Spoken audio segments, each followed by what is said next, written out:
So today I'm going to talk about Red Scarf Girl. Red Scarf Girl. Basically, it's the view of a child during the Cultural Revolution in China. It was actually written by the author with inspiration from Anne Frank, so you kind of get that idea in your head when you're reading it. The author is Zhili Jiang, and she grew up in China during the Cultural Revolution, which started in 1966 and went until 1976. Of course, different years during the Cultural Revolution were more violent and more was going on, but that's roughly the dates. It was initiated on May 16th, 1966, and was quickly put into motion.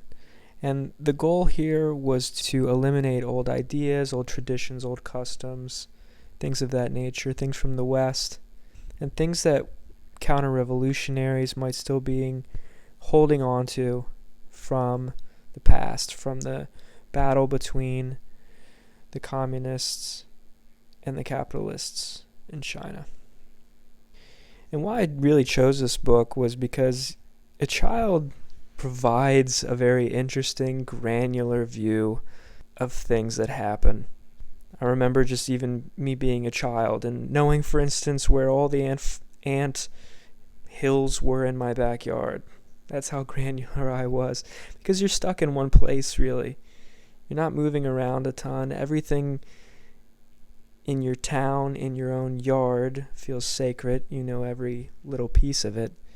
But to talk about just the Chinese Cultural Revolution and its statistical impact, some scholars would say millions of people died during the Cultural Revolution. Some say hundreds of thousands died. It's not really clear exactly what happened, which is the crazy thing that still exists with so many catastrophes in the world. You start to realize that things are not so different from the past, and people still can just disappear. Life on Earth in one place can be completely destroyed, and yet elsewhere we don't feel a thing. What makes the author of this book interesting, more interesting than anyone else who went through the Chinese Cultural Revolution, was that she was from a wealthy family. She was supposedly a member of a family that were landlords at one point. She was also very intelligent and popular in school. She was a friend of the teachers. A communist. Someone who really believed in what was happening. Someone who believed that the Cultural Revolution was a positive thing. And so we get to see a child, as she would later say, getting her childhood completely destroyed. And it's not like she saw a lot of grotesque violence that we would imagine when you hear the word like revolution.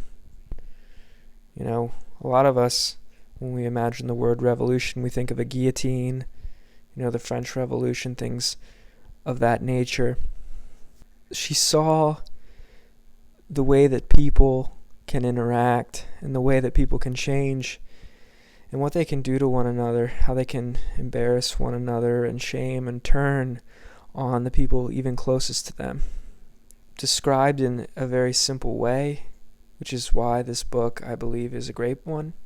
It's not super written in super flowery, complicated language, which is a beautiful thing, and that's also why someone like George Orwell is one of my favorite writers. So what surprised me was how fast things changed. Zhili was not completely against what was happening to a certain point when she really understood what was happening, which is when she started to be betrayed or condemned as a member of a certain class, as a member of a certain group. She didn't really completely understand the situation, what was happening to her family and to many like her. And the moment she realizes this, and the story is captivating, and I think it represents a lot of the simple disconnect that we have we all have this kind of thing where we judge people and then forget that we ourselves are very, very, very, very capable of being judged for the same thing sometimes, or for things maybe even worse that only we know about. And so this is a moment for Zhili when they're writing these things called dazibaos. A dazibao is kind of a public shaming written on a poster that you can write about someone that you think is not following the Communist Party adequately enough, and so they need to change their ways. And so this is kind of way of holding people accountable, even though no one knows if these things are actually even true or not. They still are being written. And so Zhili is seeing that these things are being written about teachers. She doesn't like that. Her friend says, "Oh, but Zhili, there's been one written about you." And this is a great and tragic moment at the same time, especially since it's, this is a child. And she says, "But why would anyone want to write one of these about me?" And this is the kind of thing that happens in authoritarian systems. And I'm not saying people don't get falsely accused in capitalist societies and democratic societies. These things happen. But it's very rare when your peers can accuse you of things and you can face very political consequences for them over the span of your life without real chance to defend yourself. And this is kind of the case, less so in this scenario, but if you're an adult and this is being levied against you, I mean, there are very real repercussions, and there are some repercussions for Zhili. I mean, if people are to believe, like this poster says, that she might have a relationship with a teacher, then that is going to destroy her academic future. It'll ruin a lot of her relationships, even maybe with her parents and her family. All of these things, they ripple outwards, and she has no real recourse except to just say that it's false. Of course, there's a connection here between what happens to this girl and what happens in the Soviet Union. If you've ever read the Gulag Archipelago, there's a moment in it when Solzhenitsyn faces a similar type situation. Of course, I would not label it at the same degree, because Solzhenitsyn gets sent to a prison camp for years. Zhili doesn't really have that, even though her father does get sent away, I guess, or held captive for a while and interrogated. Not the same level. Alexander Solzhenitsyn is at the front line during World War II. He writes a letter to a friend behind the front lines, and he's complaining about the Soviet political system, and his mail is being censored, and he, despite the numerous woes of the Russian or the Soviet military at this time, he is taken by the secret police, and when they tell him that he is condemned, to serve this time in a labor camp, he says this wonderful phrase, "Who me? What for?" Kind of just with exasperation and confusion. And he would talk about this throughout the book, about how so many people really don't see how it actually is until it's too late, and some of them still won't accept it. Yes, eventually they will let me out. There's one woman who, her daughter says, "Did you do it? Is it true? Did you really do it? If you did do this crime that they say you did, I'll never talk to you again." And because she believes in the party so much, she actually says that she did it. She did it, even though she didn't do it. This kind of baffling thing. People who just can't accept that they're even in the prison. And this is not just, in my opinion, communist rule. It's authoritarian systems and the fear that comes from not knowing exactly where your enemy is. Is it one person? Is it everyone? These types of things. And especially with the power that the Soviet Union had, and I'll transition back to China, they could dispense these kind of means to make sure that if there was a large coup, if there was a mass revolt that was going to happen, they could get rid of those people. So that was a big digression, but I think it's important for how I saw it and maybe how you would see it if you read it. The separation of families is tragic and fascinating at the same time. I mean, as the book moves forward, they do try to get Ji Li to confess against her father, even though she doesn't have any idea what he did, in order to be interrogated and imprisoned. Some say he listened to a foreign radio, which sounds so bizarre, but at that time that's the way things were. There's another boy who sees his mother in the street, and he had disowned her in order to remain in a positive light towards the Communist Party. And he's walking up, and she's laying on the ground. The point is, she's distraught, and he just walks around her like nothing ever happened. It makes me think of that time Iverson knocked that guy down after he hit that shot and just steps over him. That's kind of what I imagine, even though this is the completely wrong moment to mention this.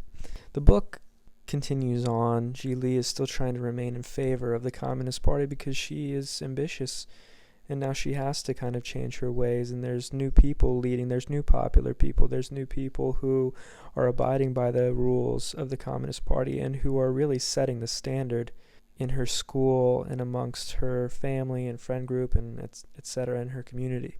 And she's told that she should go to work in the country because it would do her good, especially since she's from a wealthy family where there was once a landlord in her family, which is like, the worst thing you could be. She goes and she gets pretty sick, and I'm assuming a lot of these kids who were pretty young get sick during that time. And she goes on, and just to fast forward to the end, basically, I mean, she lives a large part of her life in China after that, till the mid-1980s, when she goes to California and ends up staying there. She creates an East-West exchange, but this cultural exchange, but she always has this nagging feeling from when she was young about the things that happened to her and feeling completely destroyed by it, and so she writes a book. And in the epilogue of this book, she talks to one of her old friends from childhood and says, aren't you mad at Mao for what he did? I mean, she would never go back to live there. Aren't you mad at Mao for what he did? And her friend's still in China. She says, no. In the end, most of what happened was positive.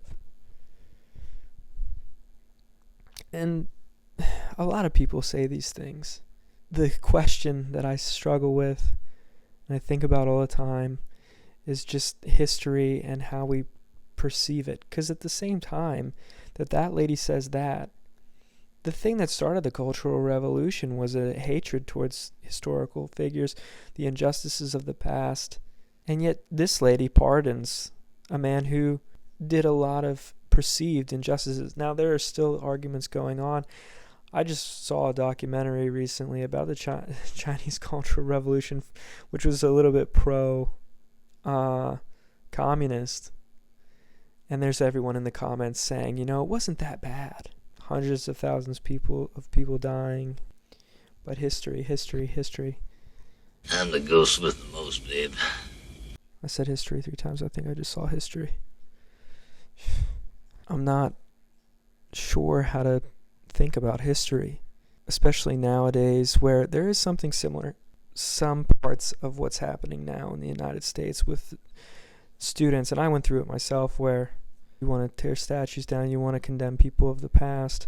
And this was an argument that I loved in Ken Burns' documentary about the Civil War, where there's Shelby Foote talking about whether or not these people who didn't do anything about slavery should be held responsible or condemned. And I still struggle with this, because if I think about myself today, individually, in my regular life, the things that I'm not doing, that I should be doing, it's insane.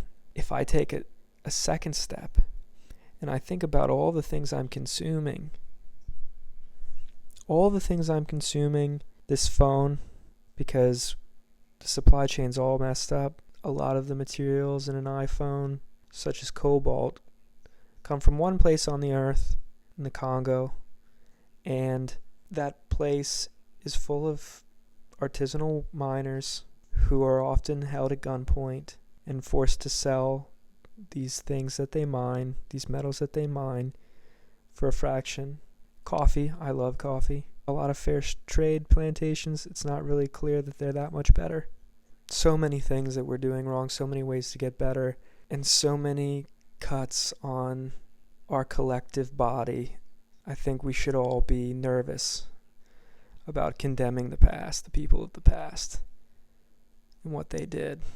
Because even the best of us will be condemned in the future for a lot of the things that we didn't do. And so I don't know if that's how people should be viewed.